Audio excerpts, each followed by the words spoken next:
Ще отак ми спимо.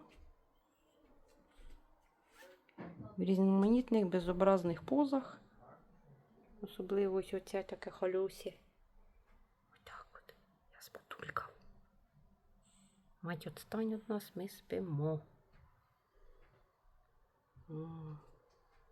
Кошаки, одним словом. Отак.